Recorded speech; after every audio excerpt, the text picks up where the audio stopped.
Good morning. Welcome to our our quarterly board meeting. And I realize I just shut down. Oh, there we go. It is Thursday, October 23rd, 2025, 9 a.m.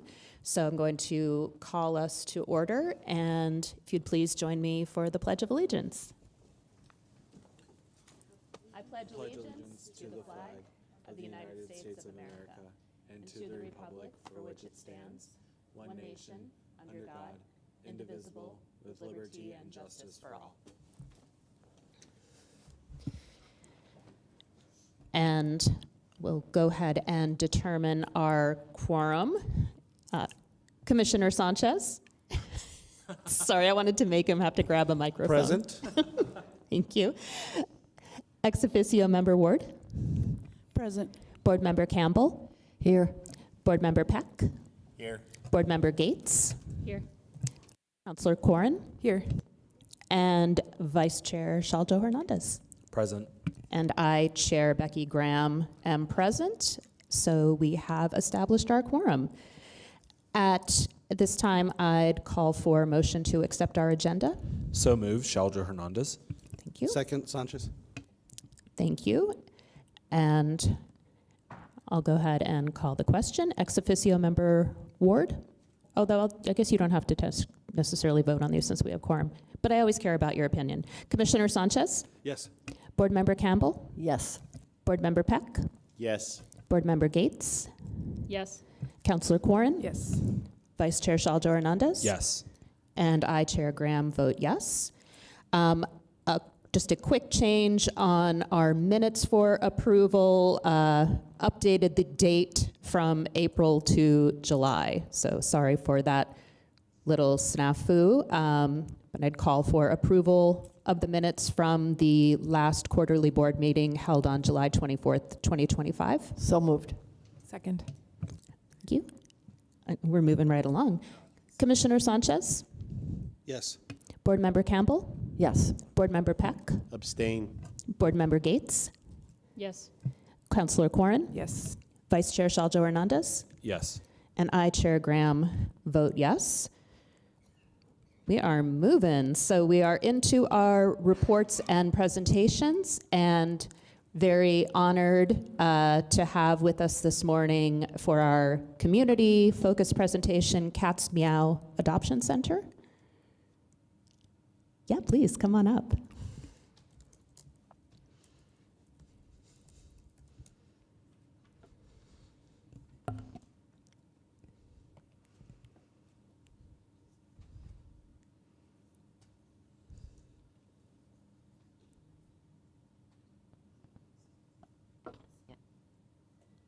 Second one.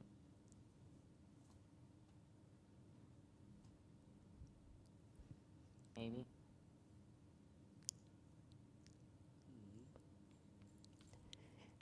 Great, welcome. And if you'll just share your name for the record and take it away. Okay, good morning, everyone. My name is Michelle Correa. I am a founding member of the Cat's Meow and still a board member and active participant in our organization. I'd like to give a quick shout out to Rick Hahn because he's kind of the warrior who keeps things rolling. I've known Rick since the 0 and 7 initiative, which started in 2012. And to this day, he continues to advocate for the animals. So he's the one who extended the initial invitation, but I appreciate the opportunity to be here this morning. Okay, do we have a full screen? Let's see. I don't know. I guess we'll just do it this way. Oh, no. All right. So we actually started ginning around the idea of the Cat's Meow in the fall of 2013. There was a small group of us, like-minded feline lovers, who wanted to build something a little different from a typical shelter environment. And Jake Sims was part of that movement. I don't know if you all knew Jake, but he was a much-loved realtor. He has since passed, but he found us the perfect property where we reside to this day. So we actually opened our doors in the spring, actually in the fall of 2014. My husband Art, who's here with me today, he and I did quite a bit of work. We epoxied the floors and built some inner structures and things, and we actually opened our doors in the fall, October to be specific, of 2014. And there's a typo there, it should be 2014, not 2024. So we've been there a little more than 10 years. Okay.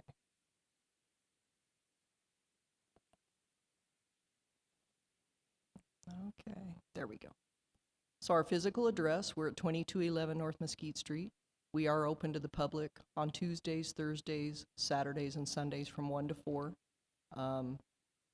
2 different phone numbers. The first one's mine. I take the majority of the calls and forward them where they need to be. We get a lot of calls 7 days a week from people needing help with cats.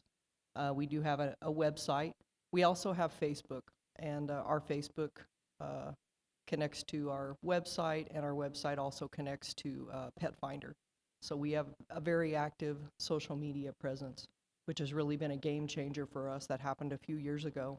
So I encourage, all groups who do not have an active social media presence to go that direction, because it makes a big difference in the things that you can accomplish. It really does take an army to keep things rolling, especially at our organization. We have anywhere from 80 to 100 cats and kittens in our center. We have 2 different shifts of volunteers. The first shift is from 10 to 1. Those guys kind of do the heavy lifting, if you will. They do the majority of the litter box scooping, the cleaning, and the things that occur when the cats party all night and leave a mess for them to deal with in the morning. We also have a few good foster people, and of course they sort of take care of business on their end as well. But we have 2 shifts, 7 days a week, and we have a few people who do multiple shifts. Some of them just come in for 1 shift. We have a few people who, Carol is there in the picture, and she just comes in and kind of hangs with the cats. And we think that's really important too, to provide, enrichment for some of these guys, especially the shyer ones, to kind of bring them out of their shell. As you can see, we go through a lot of food and litter. That's just a pretty close guesstimate. I did a little bit of quick math. And so yeah, we go through a lot of supplies. I won't even tell you how many paper towels we go through. It's insane.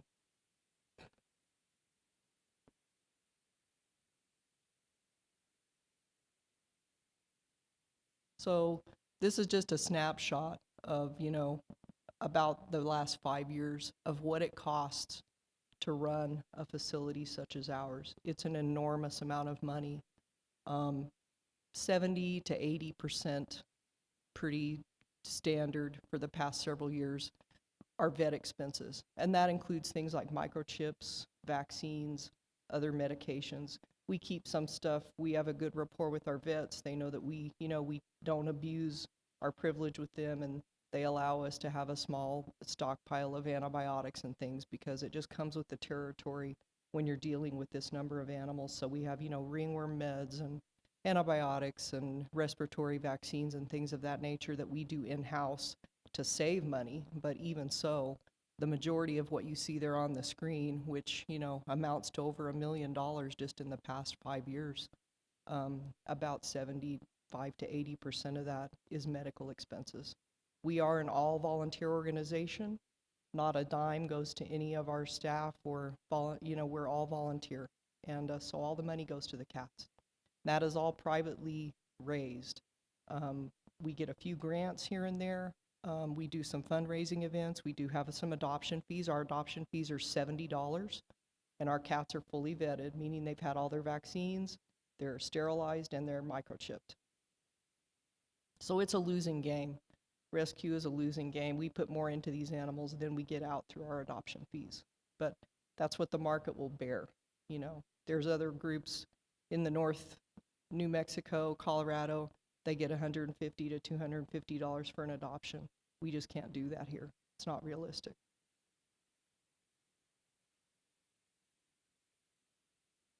So since we broke ground, we have found good homes for about 3,200 cats and kittens.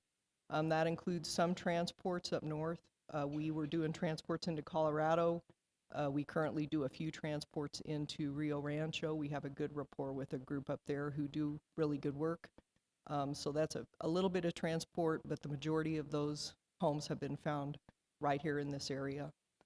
We also help do spay-neuter, not only for our own kitties, but for TNR, people who are doing trap-neuter return, and some people in the general public who don't qualify for the spay-neuter action program. We try and encourage people to use that program because it's an excellent organization, and a lot of people in this area qualify and surprisingly are not aware of it. So we try and spread that word as much as we can. But for those people that are kind of in the middle and maybe they have large numbers of animals to sterilize, even when you make pretty decent money, it gets out of hand pretty quickly, the cost of sterilizing these guys. So we help with that. And we probably do about 900 a year spay-neuter surgeries, help with that. In my opinion, I think the issues, since I've been doing this work for over 20 years. I was also the director of the feral cat program at the university when I worked there, and it's just gotten worse.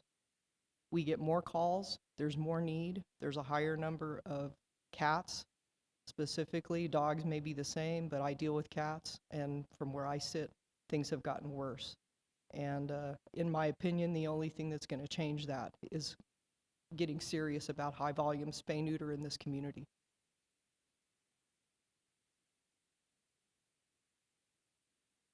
And that is it. Do y'all have questions? Thank you so much. Questions? Okay, I do. I don't want to make you have to go back up in your presentation, but it looked like from January through August of this year, you were already creeping pretty close to the entirety of 2024. So Yep, we'll probably be right at 300,000 by the end of the year. okay. Yep. So still, obviously this is a year-round venture. I know that softly spring is kitten season, but really it's kitten season all year round. Yeah, we have such a face it. mild climate here. You know, I think in the more harsh climates, the animals kind of go into dormancy in some sense, but here they don't. A prolific female can have 4 litters of kittens a year in this climate. Yeah. And those kittens can start reproducing at about 6 months of age. And they produce anywhere from, 2 to 6 or 7 kittens. And even if you have a 50% mortality rate, you're looking at exponential numbers. The math is and against so us. you really have to spay. And you can't kill your way out of this. You can't adopt your way out of this. It has to be spay-neuter. Yeah. But yeah, just noticing these numbers, the cost is obviously not going down. So No. it's a great reminder for those looking to donate to a wonderful cause. And then just a personal compliment, because I had the great opportunity to interact with your program for a community cat who has since become my cat. Oh, Thanks to the help of Counselor Corrin, when Yay, thank you. and what I think was amazing to see, she went to, I believe, Socorro for Tier C. Tier C. Yes, thank you. It is such a beautiful balance of factory precision, getting things done, but also great heart and kindness. And I think that can be a tough thing to mix, and Cat's Meow does that beautifully. Thank you. So you have just precision process down, but still it was such a warm environment to come Thank you. into. And she is extremely loved. Yeah, well, and you worked with Kim, and I got to give a shout out to Kim. She is our she wears many hats, but she does all of our adoptions. Yeah. I trust her just more than I trust myself. And she also is our surgical coordinator. She and I work daily on medicating and talking about the cats that need this and that. So she is really, really, we have so many great volunteers, but Kim is just a really key part of our organization, and she's kind of the face of Cats Meow, and I'm sure you dealt with her, so yeah, thank you for that. Thank you. Counselor Corrin? I just wanted to, this is sort of side related to, you alluded to your 20 years of history, but I just want to just say thank you for your, you were saying TNR before anyone here knew what that was, really, I think. And now we accept that as what we expect, or what we hope to support and community, again, aspirationally. But at the time when you started flying the TNR flag, it was not something that people understood, and I know that you've Right. done 20 years of work to change that rhetoric, and I attribute that to you. Thank you. And I learned that from Kathy Billing. Kathy was the founder of the Feral Cat program at the university. She came from Cal State Long Beach. She moved back here to take care of her aging parents. She brought her entire colony home with her, built them a catio where they lived out the remainder of their days. And so she's the one that really, started the whole process and got the university engaged, and that's where it all started for me. And I tell people though, it is like the mafia, man. You get in, you never get out. So be careful when you get into this business. But it's life-changing, not only for us, but especially for these animals. And we can't do it without everybody's support. And we just thank you all for the opportunity and the support. Thank you. In small world, I worked with Kathy Billing at the NMSU go. grad school. Yep. So- She's an awesome person. She's still keep in touch with her. She has. Amazing. Yep. She and her 3 kitties. Thank Well, you. Thank you so much for your time, and please stay in touch with us. Absolutely. Thank you Thanks. all. Okay, next up, we have, next up, we have our city and county ACO reports. All right, jumping to be first. Good morning. Good morning, board chair and members. My name is Brian Hulsey. I'm the caseworker for Donana County Animal Control, here to present the numbers. Let's see. There we go. All right, so for our reported stray animals, we had 863 reported stray animals. We were able to pick up 782 stray animals. Out of that, 284 were stray cats and 498 were dogs. We had 35 sick or injured animals. We had 18 cats and 17 dogs. We had 55 owner surrender animals, which is better than what we had. The last one was 95, so I'm glad that went down. For our reported stray animal calls, for the comparison, we're about the same as we were for the year 2024. There wasn't much difference between the numbers. For our 4-year field return to owner comparison, for July we had 43, for August we had 31, and for September we had 27. Our additional animals picked up, we had no owner surrender cats, we had 55 owner surrender dogs, 35 sick or injured animals, we had 32 welfare hold animals.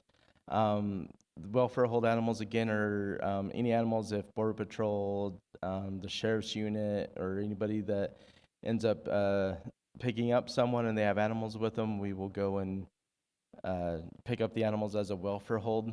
We had a cruelty case come in throughout that 3 months. We had 16 shelter quarantine animals, 6 home quarantine.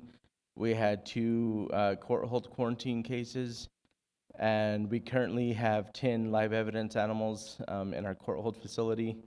We had 2 rabies submissions. They were both bats, and they both came out negative, thank goodness. We had 56 diverted intakes. We had 1,137 educational, and for our total calls, we had 2,093 calls. And for Sanchez, I know you usually asked what other animals we usually bring in. We actually had some different types of animals. We had a ball python that we were able to pick up and some guinea pigs, stuff like that, since you always ask for the different types of animals. For District 1, we had 8 cats and 25 dogs for 33 in total. For District 2, we had 54 cats and 55 dogs for 109. For District 3, we had 73 cats and 132 dogs for a total of 205. District 4, we had 61 cats and 87 dogs for a total of 148. District 5, we had 59 cats and 90 dogs for a total of 149. District 6, we had 12 cats and 24 dogs for a total of 36. And for District 7, we had 17 cats and 81 dogs for a total of 98. This is our comparison for the stray cats that were picked up. And our comparison for the stray dogs that were picked up. And then our reasons for owner surrenders. We had 11 that were vicious and or dangerous, 10 for aggressiveness. We had 1 that they were unable to provide the medical care for the animal. We had 10 that were sick or injured. We had 1 that the animal was too old and they didn't know what to do with it, so they owner surrendered it. We had 16 that they were unable to care for. We had 1 that was an escape artist. We had 2 that came from the same family. They had a newborn baby and it was allergic to the animals. We had 1 that they just had no time for the animal, and then we had 2 that the owner passed away. And for that, I'll stand for any questions. Questions? All right, thank you so much.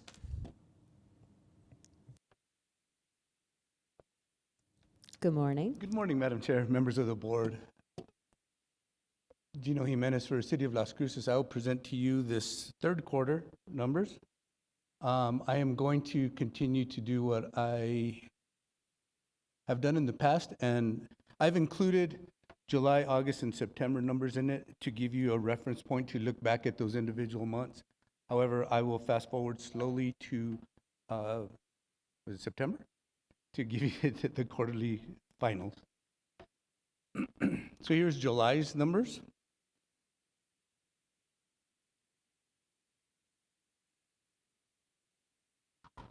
And again, you will see these numbers in September.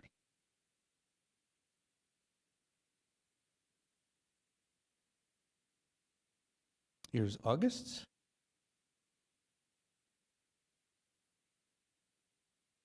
If I'm going too fast, please let me know.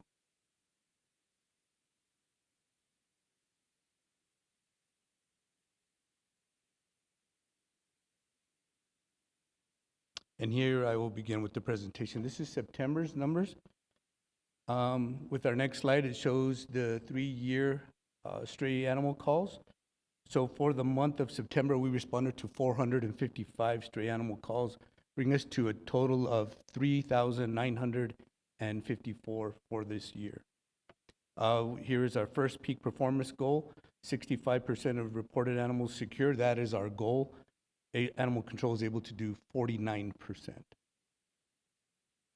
Our next slide is our 3-year field RTO comparison. For September, we were able to field RTO 39, bringing us to a grand total for the year of 344. Now, these are animals that the animal control officers captured or came in custody of that had some sort of identification, but they were unable to, or they were able to be returned back to their owners. So our goal is to return 25% of all stray animal calls. For this month, we were at 16.5%. Here are the last 2 peak performance measures, 10% reduction in stray animal bites. Unfortunately, for September, we had an increase of 56% compared to last year's numbers. Total of 149 reported stray animal bites compared to 90 of last year at the same time. And number 4 is a 10% reduction in owner victim bites. That one has gone down incredibly low, but it's still, we haven't met our goal.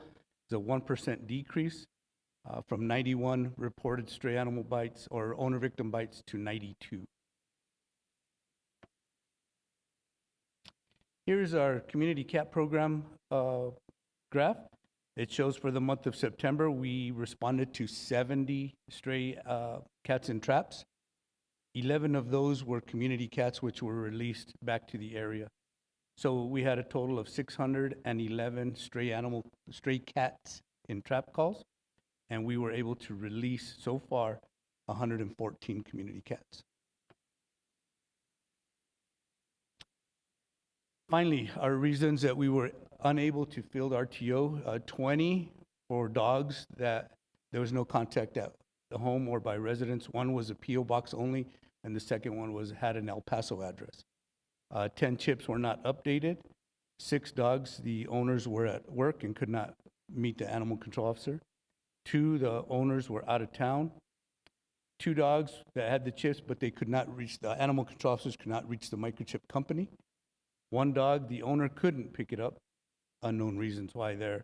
1 dog, the owner was in jail, and 1 cat for no contact at home or a resident. Here are our reasons for owner releasing animals for this quarter. 25 dogs for aggression, 24 dogs. The owner states there was too many. They had too many dogs. 12 dogs the owner could not afford. 11 dogs for health issue with 1 euthanasia request. 5 dogs the owner was unable to care for. 5 dogs kept escaping. 5 dogs for behavioral issues with 1 euthanasia request. 4 cats the owner was unable to care for. 3 dogs the landlord did not allow in their property. 2 cats for bites. 2 cats for health issues, 1 euthanasia request. 2 dogs, owner had health issues. 2 cats, the owner could not afford vet care. 2 dogs, the owner was moving and they could not take them to their new residence. 1 dog, it killed a cat. 1 dog, the owner was elderly, and according to her, the dog destroyed everything. 1 dog was too big. And finally, 1 dog, old age, another euthanasia request. And finally, here's our monthly calls for service. For July, we responded to 1,202 calls. August, 1,149, and September, 1,178, bringing us a year-to-date total of 10,562 calls for service. And with that, I'll stand for any questions. Okay, thank you so much. Questions? All right. Oh, I thought Commissioner Sanchez, maybe you're about to sneeze. I thought you were raising your hand. Okay. I can bring you back. Thank you so much. Thank you. Okay, and our shelter statistics and activities. Good morning.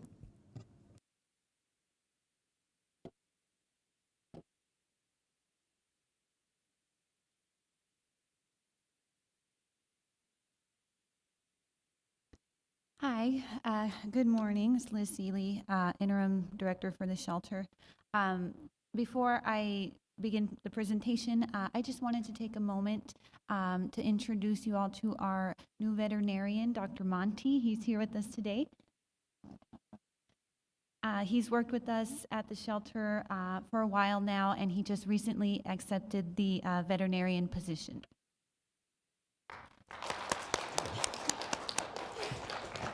Hi, Good guys. How y'all morning. doing? Good morning. We're just so happy to have you. Thank you very much. And I'm happy to be here, just to let you guys know. Wonderful. Thank you. And thanks for coming on over so we can smile and applaud you. I don't know that you imagine this much applause in your career, but we're going to keep doing that. No, and I know they've been short and needed help for some time, so. Thank you so much. All right, thank you, guys.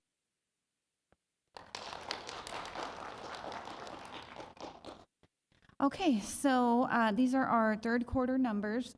So we'll start with our current animal intake or animal count, 365. This was as of yesterday. 299 dogs, 65 cats, and the one other was a chicken, but it did get adopted at the end of the day yesterday, so already found a home. Our our intake numbers from July through September is 2,655. We took in 1,586 dogs, 1,052 cats, and 17 other. And our intake methods, so our highest intake method is strays by animal control. That made up 49.3%. And then our second highest was the strays by the public at 25.1%.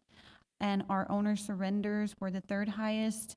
So in a 3-month period, we took in 528 owner surrendered animals. So our year-to-date intake is 7,569. So we are about 500 animals over our year-to-date intake from last year.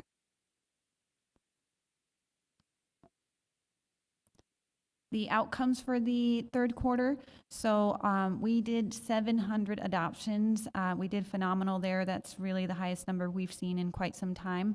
A lot of that was from our July promotion. We partnered with the Doñana County Humane Society to do the Red, White, and Cute promotion. And in August, we had our Clear the Shelters promotion. So we did really well those 2 months. Our reclaims, 378. And our rescues, we did 454. Our community cats, these are the TNR cats that go back out into the community. We were able to TNR 334 of those.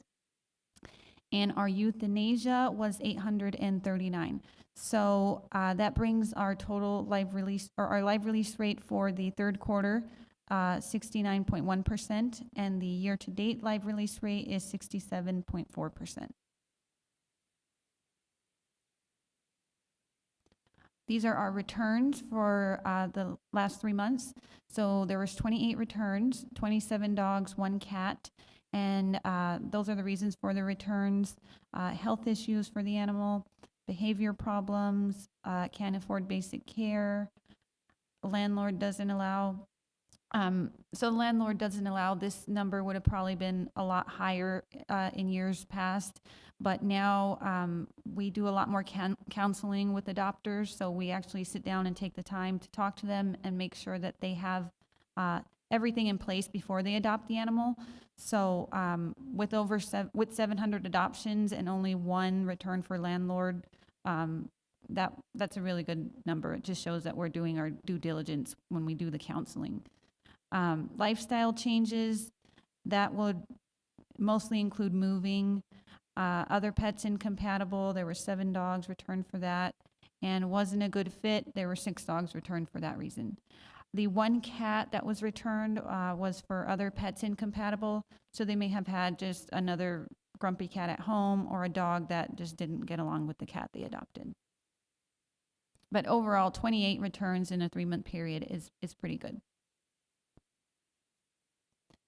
So our transfers, we did 454. These are all of our rescue organizations. So we worked with a ton of rescues in the third quarter. A lot of these are from out of state. There's a lot of local ones on there. We just want to say a huge thank you to all of our rescue organizations that come in and help us with our pets in Doñana County. Even if they took 1 or they took 68, it really makes a huge difference, and we really appreciate all of our rescue partners, especially the ones that out of state, that they come in and, you know, they have animals in their own state that they can help, but they still choose to help our pets. So we're really appreciative to all of them. Our euthanasia reasons, there was 839 euthanasias. If you look at the blue, that's going to be the dogs. So the number 1 reason for euthanasia for the dogs is going to be timid fear biter.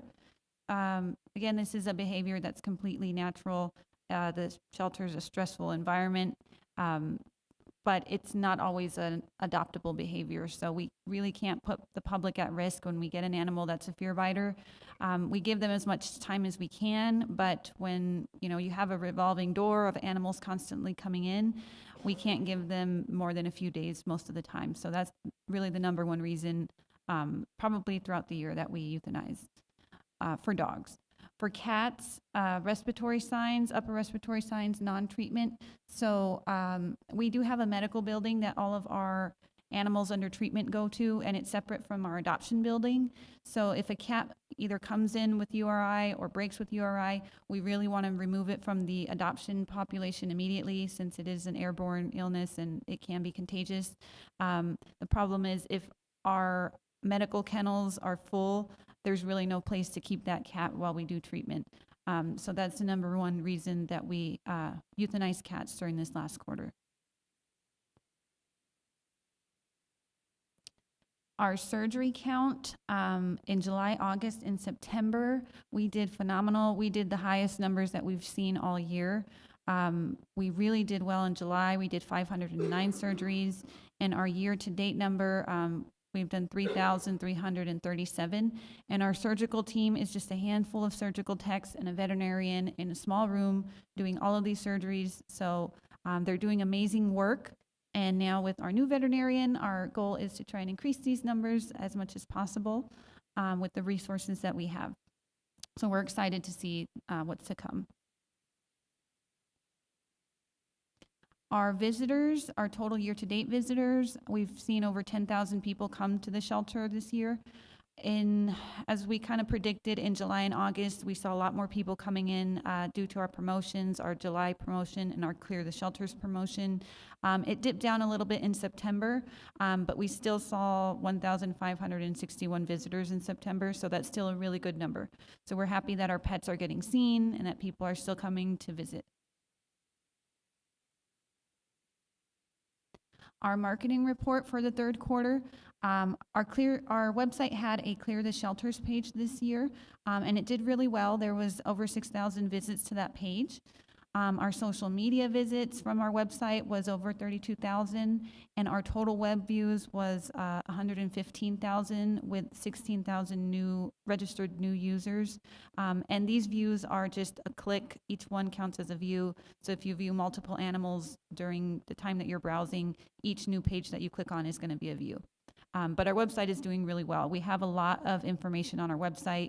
All of our animals, our stray animals that come in, their photos are posted in real time. So a lot of people utilize that to look for their lost pets. They just keep checking the website every day.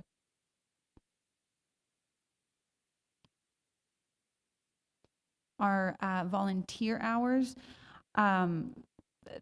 Our volunteer coordinator, Christy, she's doing an amazing job. These are the highest numbers that I've seen in the many years that I've been there, and it just keeps getting better every month.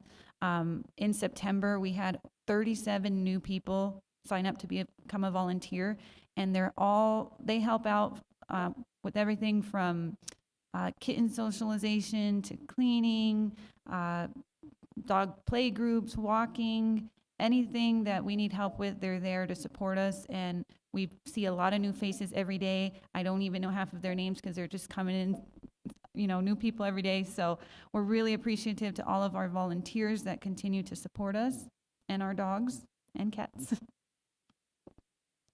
And our foster program, a huge shout out to our foster coordinator, Vanessa. She manages this program and she does an excellent job. If you can imagine, in August, you see there was 199 animals in foster. So that's 199 animals that would just be left at the shelter if we didn't run this program. We do get the occasional bird, rabbit, turtle, snake. Those we're not really equipped to handle, so a lot of times they go into foster right away, and 9 times out of 10, the person fostering ends up adopting them. So again, we're really grateful to all of our fosters, and thank you to our foster coordinator for running this program. Our upcoming events. So right in the middle, you'll see our big event coming up actually this weekend is our drive-through vaccination clinic. So on Sunday, we'll be at the Field of Dreams from 9 a.m. to 1 p.m. And we will have free and low-cost vaccinations. And we also have some sponsored microchips as well. Our PetSmart Puppy Palooza is on Saturday. So once a month, we take puppies out into the community for adoption at PetSmart. So that's happening from 9 a.m. to noon. And then every other Saturday, we're at Petco. Here's our Dog of the Week champ. He's been with us, I think, since March, so he was a puppy when he came in. He is still looking for his forever home. And our cat of the week, Moto Moto, she has already been adopted, so we're super happy for her. Is there any questions? Yes, Councillor Corin, and then I'll come down to you, Commissioner Sanchez. Thanks. Thank you, Liz. I don't have any questions, and I just wanted to really give you I know that when you agreed to be in the interim, that was like, you were like, oh, for 3 months or so, and that was like a year ago. I just want to really appreciate you for bringing, your approach, which is really thinking about the animals and trying to maximize everything that the shelter does to get animals out the door, to transfers. I know that's where your heart is, to fosters, to adoptions. And I know that this job has meant taking on a lot of administrivia, as they call it, or managerial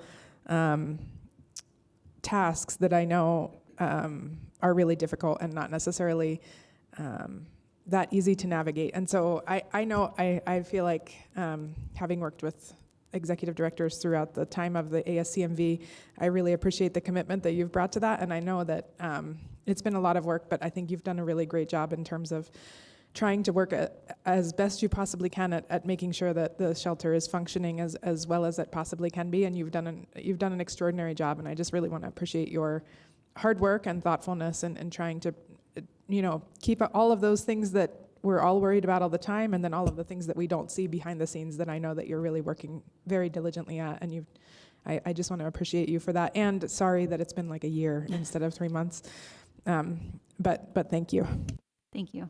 Who second that? Second by Graham.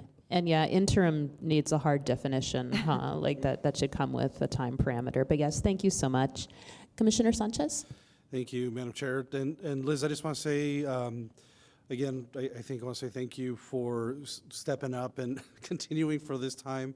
Not so much a question. It was originally a question until you got through the whole presentation, and I'm still. I know we're almost a year into the new setup for the ASCMV from monthly going to quarterly, and so it's like when I still look at some of these numbers, it takes a minute, because I think, like you noted about the lifestyle changes and the changes in how you're doing the counseling makes a big difference. And I think one of the things that struck me was the dog or the animals that didn't work out or were incompatible, and my mind then goes to the foster program. Is there or even just like taking them on a foster or trial basis, and then you pop up the numbers of the foster program, and they're, you got huge numbers. And then I have to remind myself that for the quarter, you had 700 adoptions. I think going back to kind of how you put it and framed it, and yet, you had a not even one, maybe about a 1% is coming back. So I think y'all did an amazing job, and still the numbers for the foster program is amazing too. So I just want to say kudos to you and the team of trying to work through and trying to minimize those returns, trying to find those fosters, and kind of an awesome story here with the Cat of the Week, finding a home before you even had a chance to present. So just want to say again, kudos to you all and to the team for everything that you do. Thank you. Yes, I think we're all on the same wavelength this morning, which is always good. But I do want to say that seeing everything constantly going up, whether it's adoptions or how many animals are going out of state to other homes, and making sure that we're staying on top of that. Surgeries is going up. Everything is going up with you, Liz, and I just want to say thank you, because I know that is hard to make sure that we keep seeing the growth of the Animal Services Center. So really give yourself a pat on the back, give your team a pat on the back. This is a heavy lift, and you're doing it. And I'm appreciative of that, because I know that this has been a long, almost a year. But honestly, you would expect things to kind of slowly just kind of fizzle out, but they're not fizzling out with you. And I want to say thank you for that. You know, we're proud of you. We're so glad that you're in this role and constantly rocking and rolling. So give you and your staff a big pat on the back. Thank you so much. Right. Thank you. And, oh, yes, sorry, ex officio member Ward. Thank you, Madam Chair. And thank you, Liz, too. I appreciate your time and in your position that you're at. And I know every time we reach out to you in our department, you've always been very good working with us. And so I really don't want to see you go from this position, because I really have come to really enjoy you, working with you there. So, but moving with my question on the surgeries, I know on one of the other surgeries you have 514 surgeries.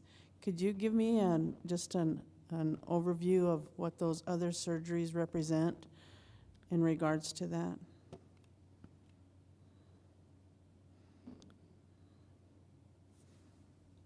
Oh, sorry. I think you had I it went- up just. I did have it up, and then I went to the presentation. I'm so sorry. So the other surgeries are going to be, first of all, anything other than a spay and neuter. They're also going to be our public surgeries that we do at low cost, and also our rescue surgeries. So if you look at the shelter foster, there was 502 adoptions, 986 TNRs, 1,335, and so the other is going to be all of the rescues that we do, and all of the low-cost public surgeries. So the public that comes in for that considers that Yes, we as well? do try to do as many as we can, and this is a number that we're trying to increase. But, you know, with all of our in-house adoptions, our TNR surgeries and everything, we only have a limited amount of public surgeries available. So we're hoping with our new vet position that we can increase that other and to accommodate more public surgeries at low cost. Thank you. Anyone else? All right, thank you so much. Thank you. Okay, moving into our committee reports, we'll start off with finance. Good morning.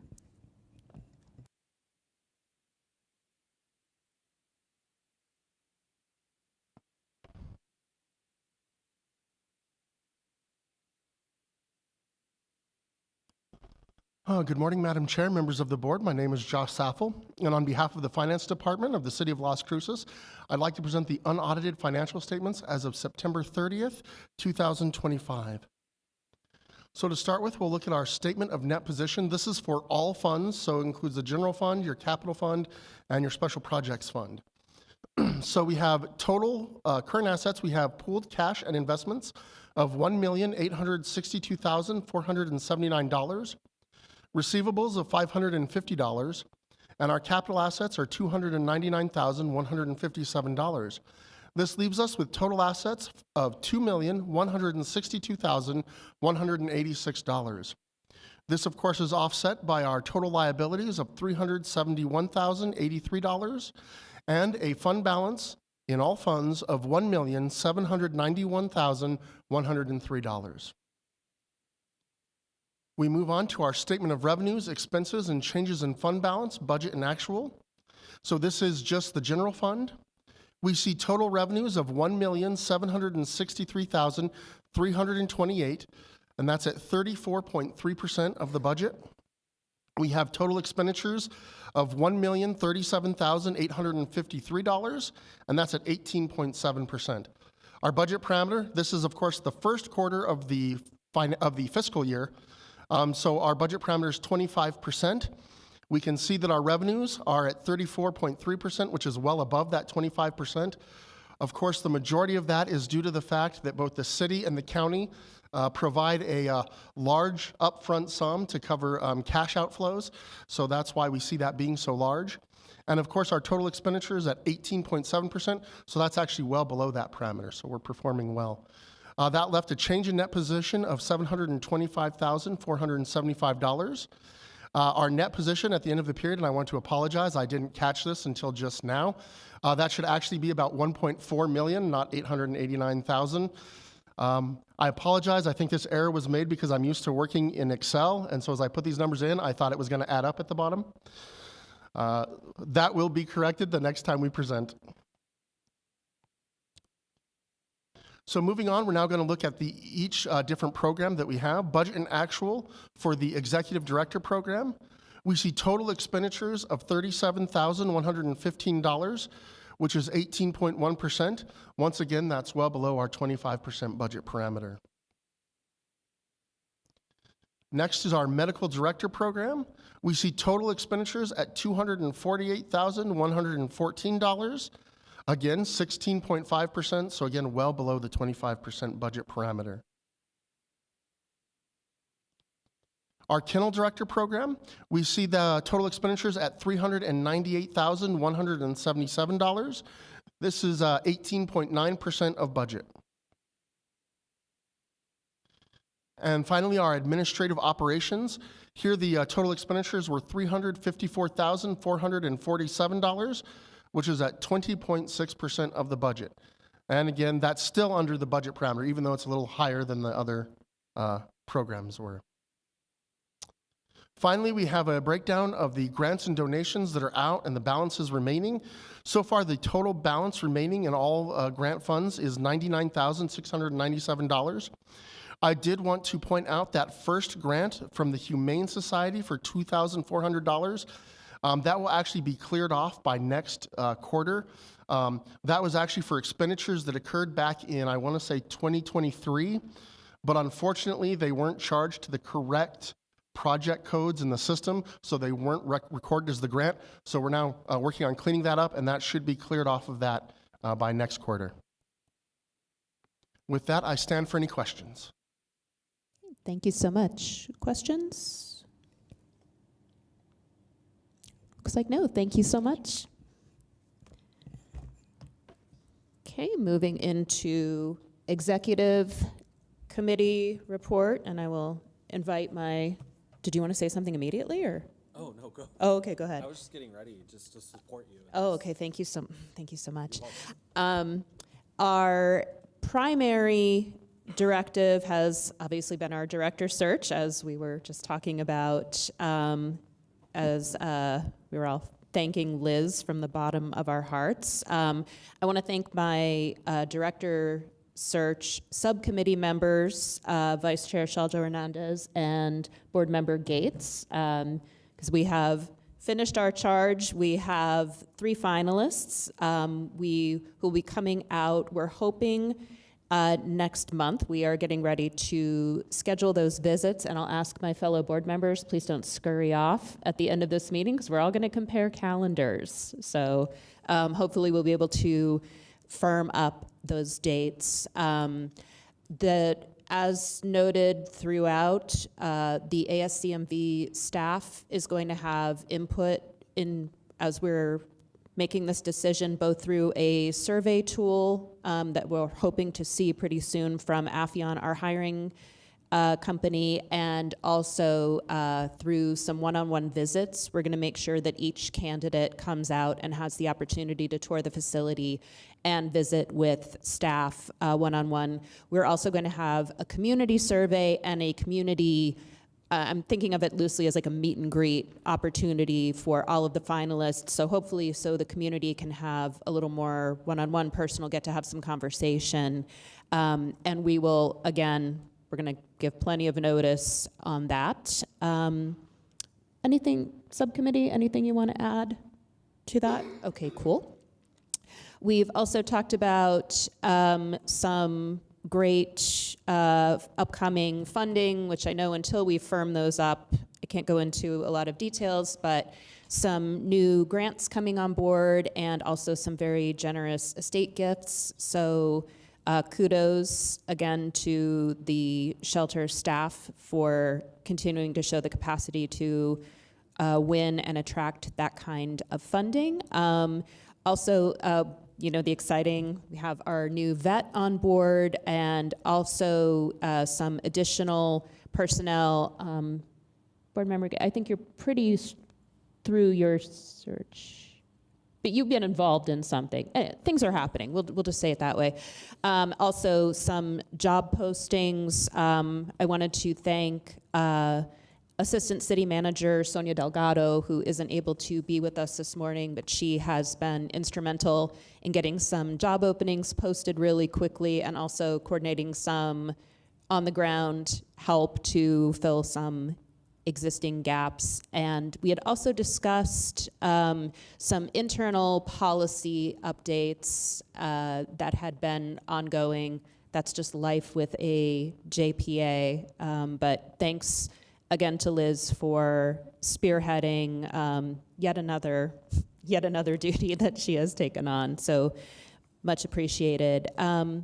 Councillor Corrin and Vice Chair Shaldo Hernandez, anything you want to add from the executive committee side? Okay, cool. Great. Any questions? All right. And finally, facilities. Ex officio member Ward. Thank you, Chair.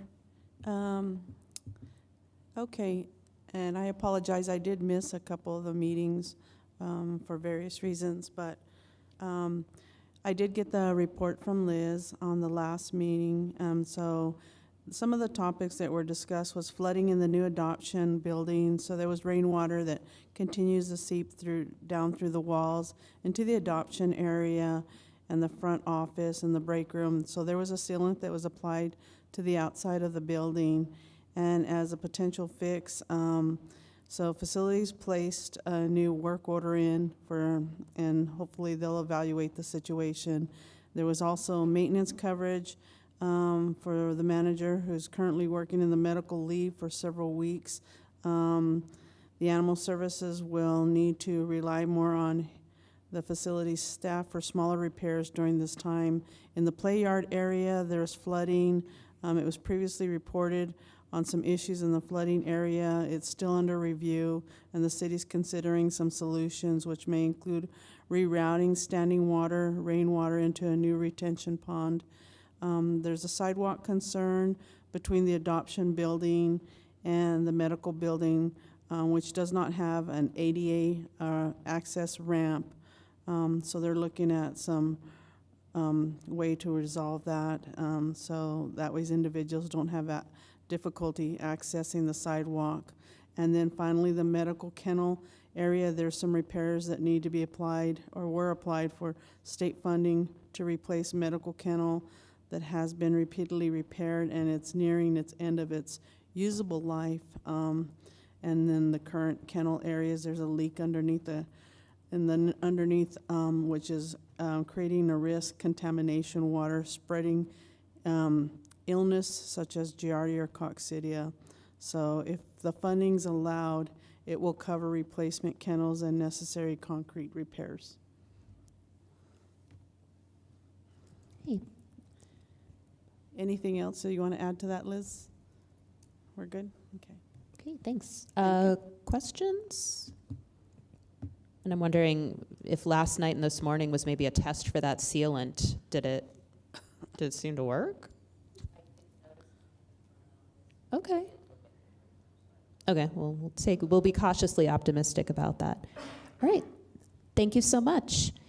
So at this time, we'll move into our action items. First, 7.1, a resolution to accept state funding from the New Mexico Board of Veterinary Medicine for the purposes of spaying and neutering and to adjust the FY 2026 budget per Exhibit A and Exhibit B. Move approval, Sanchez. Second, Shaldo Hernandez. Ooh, the county has it. Thank you. Thanks. Good morning again, Liz. Hi, good morning. So we had applied for $50,000 in state funding for spay and neuter purposes, and we were awarded that. We will be using those funds towards our reclaim spay and neuter. So if somebody wants to come in and reclaim their animal, a lot of times they can't afford the spay and neuter fee. So that's what this funds will be used towards. I love seeing the possibility of removing a barrier to someone who really is hoping to get their family member back. Questions?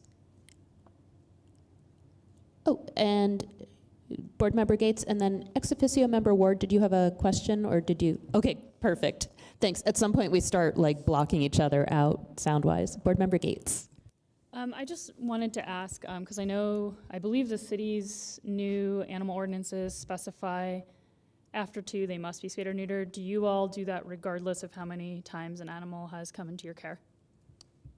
So we aren't really, we don't really enforce many of those laws. We rely on animal control to enforce those. But oftentimes we have them pay the fees if they come in. This grant would cover those fees for them if they can't afford it.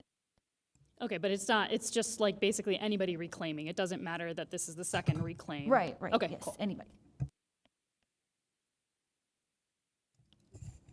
Any other questions? Or jumping into, yeah, please. Vanessa Perez, budget analyst for the record. I just wanted to highlight a small typo on Exhibit A, which is the fund summary. Towards the bottom part, which are the expenditures, there is a line item titled Legislative Reserve. That is not the Legislative Reserve, that is the funding for the Animal Services Center. So there's a quick flip-flop right there, and I just wanted to bring that up. But this funding is fully for the Animal Services Center. Okay, thank you. Councillor Corrin? So do we need to have an amendment on the record to say that should be moved up one column, one row, do you think? I'm not sure if that would require an amendment. I don't know exactly how the processes work with Animal Services Center. I could replace that exhibit to flip the ASCMV with Legislative Reserve. I would just require direction. I think if you replace it, we can't approve it. Like, Oh, I think okay. that's the issue is Okay. like the way that, so either way, it would be like, we would just say this, I recommend an amendment that flips the ASCMV and Legislative Reserve rows in Exhibit A, which we can make the note on here and then include that with our final approval if we agree to the friendly amendment, I guess would be my, not that there is such a thing as friendly amendments, but it is that. Is that a motion? Yes. Okay, I second the motion. I apologize, thank you. No, not at all. Okay, are there any further questions on the amendment? Okay. Right, so at this time, be calling on a vote to accept the amendment as suggested by Councillor Corrin and Commissioner Sanchez. Yes. Board Member Campbell. Yes. Board Member Peck. Yes. Board Member Gates. Yes. Councillor Corrin. Yes. Commissioner Salgado Hernandez, Vice Chair. Yes. And I, Chair Graham, vote yes. And then any lingering questions on the resolution itself? Okay, then we'll vote on that. Commissioner Sanchez? Yes. Board Member Campbell? Yes. Board Member Peck? Yes. Board Member Gates? Yes. Councillor Corrin? Yes. Vice Chair Salgado Hernandez? Yes. And I, Chair Graham, vote yes. Okay, thank you so much. Next up, hold on, let me flip my PDF here. I know it's 7.2, so much suspense. Okay, a resolution providing for determination of reasonable notice of meeting date of the Animal Services Center of the Mesilla Valley Board of Directors. Move to approve, Sanchez.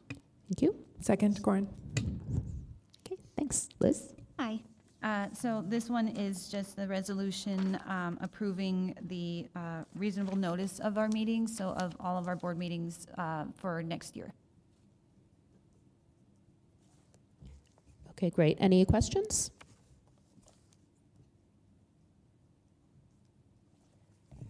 Okay, go ahead and call roll. Commissioner Sanchez? Yes.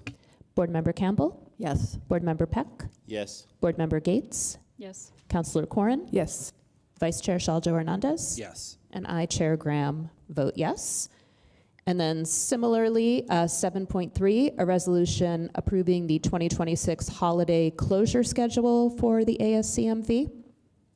Move to approve, Salgado Hernandez. Second, Sanchez. Liz? So this one is just the approval of the holiday closures. Typically, the ASCMV just follows what the city does with the exception of 2 holidays that we stay open. Okay, great. Any questions? Okay, I'll call roll. Commissioner Sanchez? Yes. Board Member Campbell, Yes. Board Member Peck, Yes. Board Member Gates, Yes. Counselor Quarren, Yes. Vice Chair Shaljo Hernandez. Yes. And I, Chair Graham, vote yes. So passes. Okay, moving to public input. Yeah, please come on up.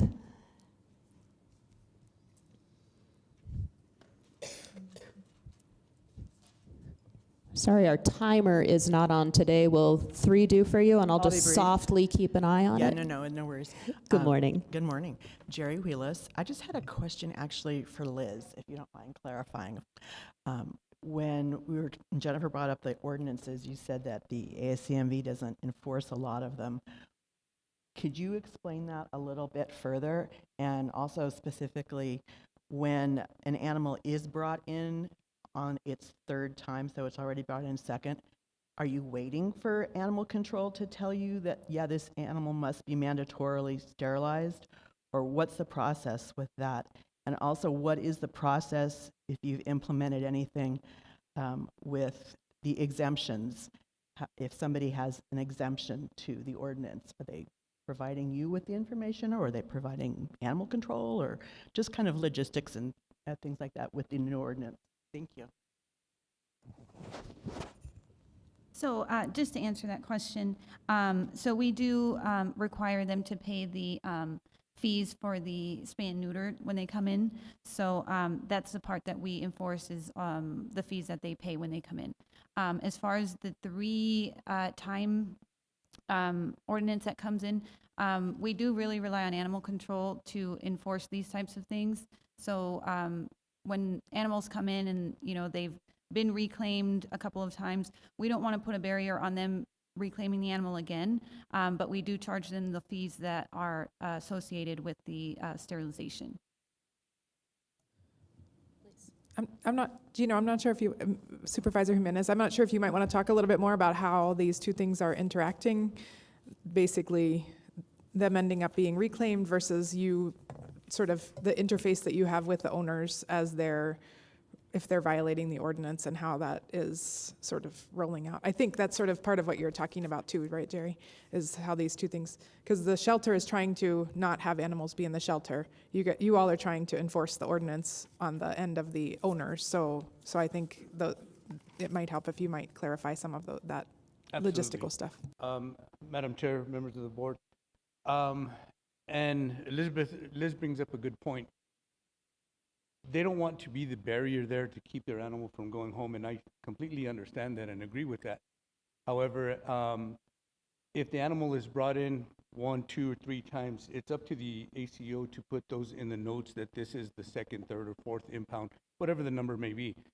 However, we can't spay and neuter.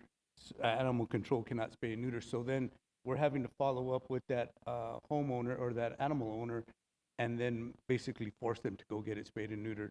And if it's not done within a reasonable time period, then we can enforce and cite, seize if we have to. But that's kind of like our last step. We just got them out of the shelter. We don't want to put them right back into it.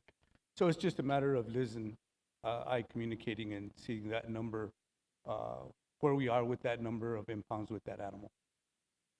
And if so that they go back to the owner and you all make a note, and then the second time happens, and I think you have been doing this all along, right? You give the folks the resources, right? This is how you get a SNAP voucher. This is the shelter's sort of ability or capacity to do this, and I think that also goes back to the instance of reclaim, but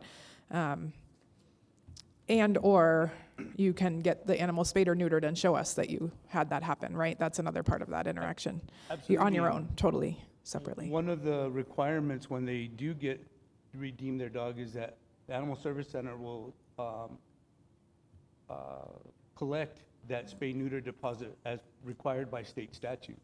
So it's up to that animal owner at that time to take that animal to a vet, get it spayed and neutered, and then go back to the Animal Service Center where they'll either be refunded the money or it'll be given to the vet as a credit to pay that spay and neuter. So it really is in their best interest to get that animal spay and neutered. They basically already paid for it. So go get it done. Did you? Sorry, if I could just add to that.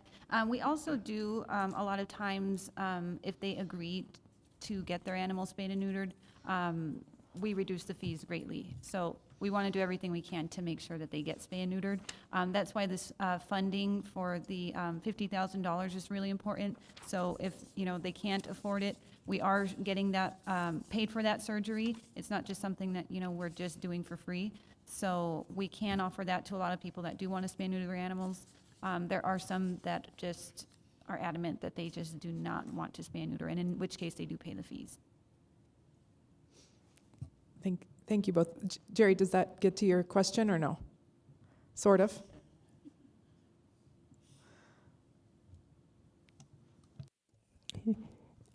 Other public input? Yeah, please come on up. And of course, just state your name. Good morning, board members. I'm Dina Dargo. I love that this meeting opened with the Cat's Meow mentioning the need for high-volume spay-neuter and then the $50,000 grant. I think that it's really a need in our community now to have a designated spay-neuter program that's affordable, that is not necessarily SNAP and something you need to qualify for. I've participated in other cities in programs that used an existing facility on a day it was closed, with minimal veterinary staff and volunteers doing the check-in and the payments through some sort of online form. So that way there's just a day a week where people know, sign up, pay your fee, go in and get your cat neutered for $50 or your dog neutered for $100. I think it's time for us to maybe look at that, and I don't know who to go to with this, but like I said, I've participated in this numerous times, and I would love to see it happen here, and I'm happy to partner with anyone who wants to talk about it.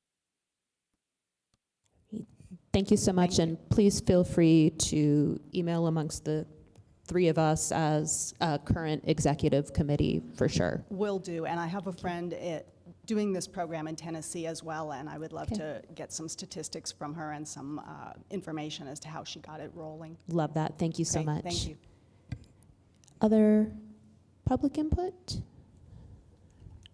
Seeing none. Madam Chair? Oh, yes. Sorry, I know Ms. Ward had a comment, I think, to the last.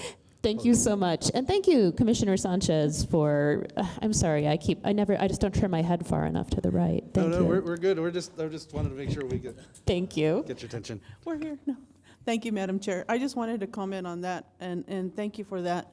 I think our spay and neuter is very important in this community, and I just wanted to touch base on that and let you know that the county has, as you mentioned with SNAP, because we have been working with SNAP for several years now, the county gives, they allocate $99,000, and last year we've given more than 99, I think it was $140,000 to SNAP for spay and neuters for the unincorporated areas of the county.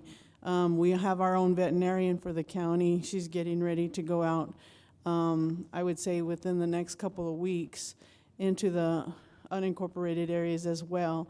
And there is not going to be a barrier of who qualifies or who doesn't qualify, because there's not going to be, it'll be completely free to the constituents out in the community.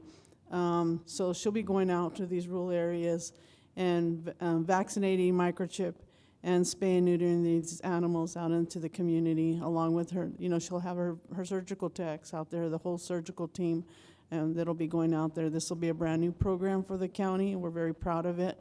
And then along with that, and then we'll be in contract with another vet to go in the southern area, and it'll be the same thing, all free spay and neuters, along with keeping SNAP as well, so we can hit it on all ends. So I wanted to make sure that you understood that we're working diligently trying to get this program up and going.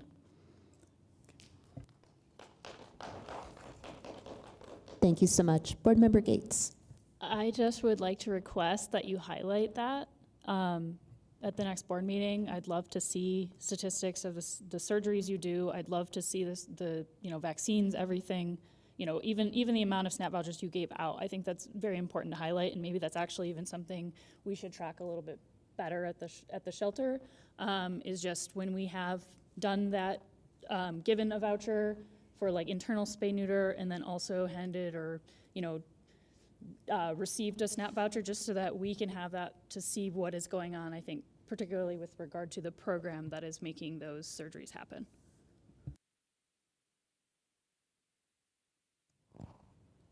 Okay, great. Moving on to board input. And Councillor Corrin, I'm putting you on the spot right now to share your social media stardom. I would not call it stardom, but the city is, as folks have been urging us to do, doing a series of communications related to the new ordinance. In the next month, we will have the new fee structure for folks who are in violation of that, and it will also be published in the official Muni Code documentation. I think that we do that twice a year, and so it's right now in a slightly separated part until we pay to get everything put back into the official Muni Code publication. But we are doing a series, thanks to the shelter for hosting our brief PR filming series for social media, and that will be in collaboration with a number of other sort of city communication channels that they're working on, spreading those messages out, not just the social media things, but I think through other forms of communication. They'll be expanding the reach of trying to get folks through an education campaign to sort of have an awareness of the new Muni Code rules related to spaying and neutering, microchipping, et cetera. Dangerous dogs barking, all of the things that are chaining, things that people are really concerned about and are in the updated ordinance. So watch for that as it comes out. There are probably about 5, I think, total sort of messages related to cruelty, related to spay and neuter, related to microchipping, and so be on the lookout for those as they roll out. Thanks to the city's communication office and Liz and everyone at the shelter for hosting our B-roll filming. Thank you. Others? Okay. Wonderful. I would anticipate, so again, we will try to firm up some dates before we leave here. I would anticipate board members to expect a special meeting in, let's say, probably early December, depending on where we get these interviews scheduled, if we're not going to step on the Thanksgiving holiday. Just